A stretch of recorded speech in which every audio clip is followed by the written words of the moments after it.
Welcome to the channel. I'm really glad you're here because today we're tackling a topic that's both tough and incredibly important for anyone in a relationship. I'm JP, and today we're getting real about why marriages fail. This isn't just another list of cliches or finger-pointing. This is about digging deep into the real reasons relationships break down, so you can actually do something about it.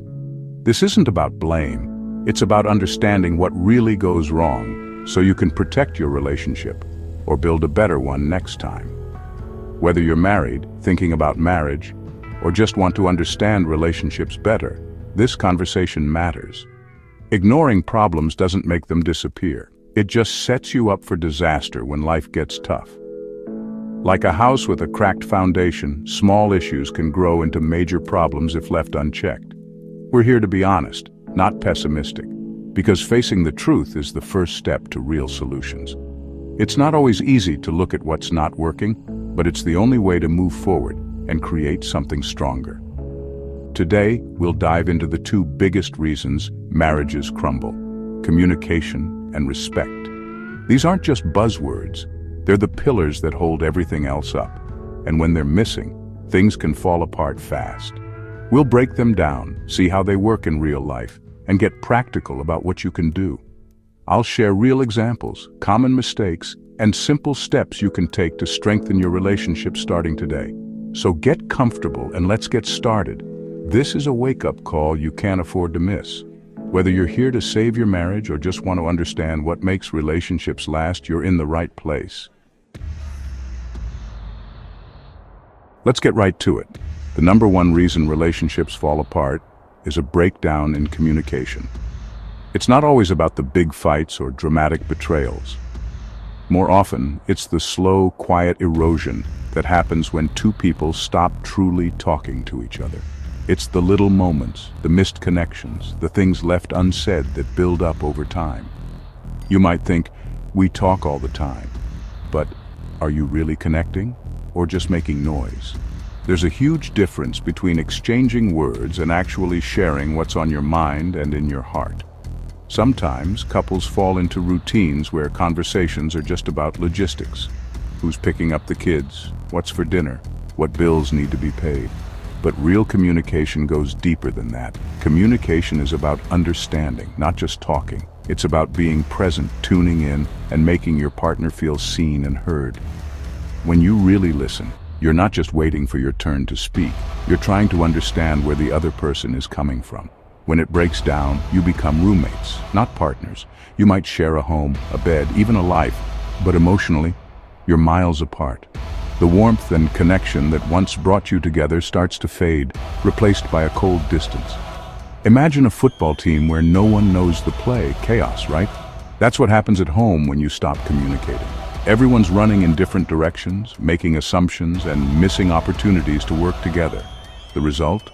Frustration, confusion, and a sense that you're not on the same team anymore. Silence or toxic talk leads to assumptions and resentment. When you don't talk about what's bothering you, it doesn't just disappear, it festers. You start to interpret every sigh, every look, every silence as something negative, even if it's not. You start filling in the blanks with your own fears. He's quiet, so he must be mad, or she didn't text back, so she doesn't care. Your mind becomes a breeding ground for worst-case scenarios, and suddenly you're reacting to things that may not even be true. This creates emotional distance, a tiny crack that grows until you barely recognize each other. What starts as a small misunderstanding can, over time, become a canyon that separates you. The longer you go without addressing it, the harder it is to bridge that gap. Instead of sharing your struggles, you bottle them up, and intimacy slowly dies. You might feel lonely even when you're together because you're not sharing your true thoughts and feelings. The relationship becomes a place where you can't be yourself. Passive aggression, like slamming cabinets instead of speaking up, only builds more resentment. These small acts of frustration are really cries for attention, but they push your partner further away instead of bringing them closer. Real communication takes vulnerability, saying, "This is how I feel. This is what I need." It's scary to open up, but it's the only way to build trust and closeness. When you're honest about your feelings, you invite your partner to do the same. And it takes listening, really listening, not just waiting for your turn to talk. It means putting aside your own agenda and focusing on what your partner is saying, even if it's hard to hear. Sometimes it helps to write things down before you talk, so you can be clear about what you want to say.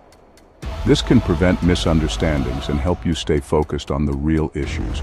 Mind reading is a trap. Your partner isn't psychic. You have to use your words. Expecting them to just know what you need or how you feel is unfair and sets both of you up for disappointment. Most people listen to reply, not to understand. That's not a conversation, it's a fight. When both people are just waiting for their turn to talk, nothing gets resolved. The real issues get buried under defensiveness and blame. Active listening means putting your agenda aside and seeing things from your partner's perspective. It's about empathy, trying to feel what they feel, even if you don't agree. This is how you build bridges instead of walls. Without this, you can't solve problems together. You either avoid issues until they explode, or one person steamrolls the other. Neither approach leads to real solutions or lasting peace. Even the little, "How was your day?" moments matter. If you stop checking in, you lose touch with who your partner is becoming. Those small daily conversations are the glue that holds your connection together. People change. If you're not communicating, you'll wake up next to a stranger. The person you fell in love with is always growing, and so are you. If you don't keep talking, you'll drift apart without even realizing it. Communication is the lifeblood of marriage. When it's clogged with resentment and fear, the relationship suffocates. It's like a river that dries up. What was once vibrant and alive becomes barren and empty. You have to be intentional, schedule time to talk, speak honestly, and listen generously. Make it a priority, not an afterthought. Set aside distractions and give each other your full attention. It's hard work, but the alternative is a silent, lonely home. Don't let that happen. Choose to connect, even when it's uncomfortable. Your relationship is worth the effort. If communication is the lifeblood, respect is the skeleton. Without it, nothing stands. Respect is the invisible force that holds a relationship upright, giving it structure and strength, even when times get tough. It's the foundation that allows love to grow and thrive, even in the face of challenges. You can talk all day, but without respect, your words are empty. Conversations become hollow, and even the most heartfelt apologies or promises lose their meaning. When respect is missing, it's like trying to build a house on sand. Nothing lasts.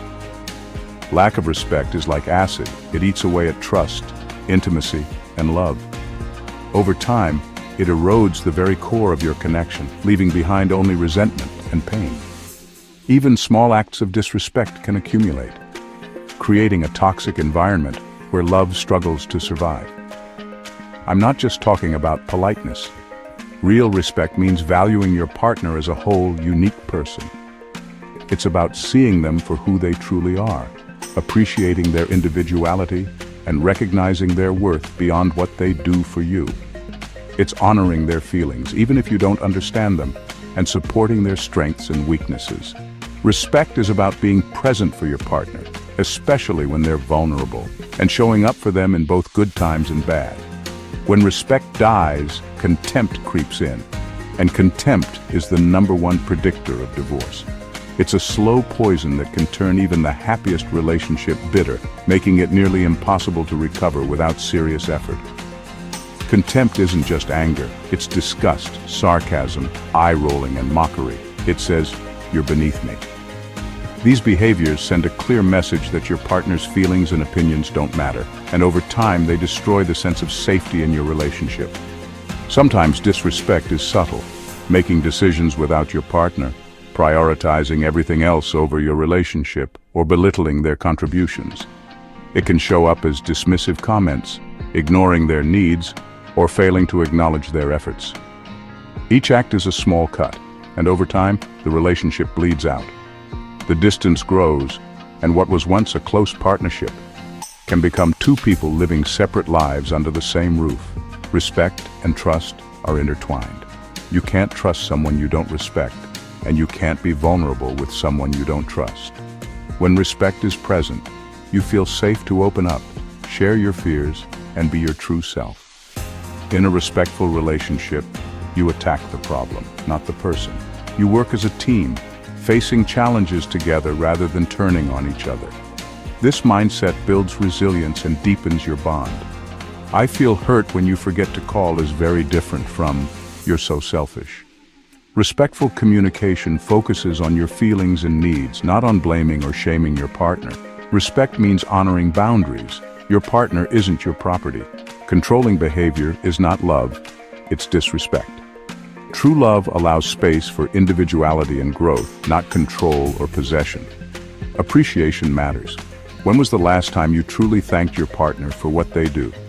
Small gestures of gratitude can make a huge difference, reminding your partner that they are seen and valued. Taking each other for granted feels like disrespect and makes people feel invisible. Over time, this can lead to loneliness, even when you're together. In big decisions, both voices matter. Dismissing your partner's opinion sends the message, "You're not my equal." True respect means seeking their input and valuing their perspective, even when you disagree. You teach people how to treat you. If you let disrespect slide, you lower the bar for what's acceptable. Setting clear expectations early on helps protect your self-worth and the health of your relationship. Draw the line early. We don't talk to each other that way. Healthy boundaries are a sign of mutual respect and help prevent resentment from building up. Respect yourself enough to demand respect from your partner. Self-respect is the starting point for all healthy relationships. It sets the tone for how others will treat you. That's the foundation of a healthy marriage. When respect is present, love can flourish, trust can deepen, and both partners can feel truly safe and cherished. Another major marriage killer is judgment. When you become your partner's critic instead of their teammate, emotional safety disappears. We'll break this down in our next video, don't miss it. Money issues are a leading cause of divorce, but it's rarely about the dollars themselves. It's about teamwork, honesty, and shared goals, or the lack of them. We'll dig into this in the next video, including financial infidelity and mismatched spending habits. Sex and intimacy are huge in marriage, but problems here usually point to deeper issues like communication and respect. A breakdown in physical intimacy is a major red flag that the emotional connection is in trouble. So there you have it. The first two critical breakdowns, communication and respect. These are the pillars of a healthy partnership. Ignore them and everything else crumbles. The good news? Now you know what to look for, and you can start making changes. In our next video, we'll dive into judgment and financial stress. So hit subscribe and ring the bell. This is about building a marriage that thrives, not just survives. Thanks for being here and having the courage to face the hard stuff. Share your thoughts in the comments. Your story could help someone else. See you in the next one.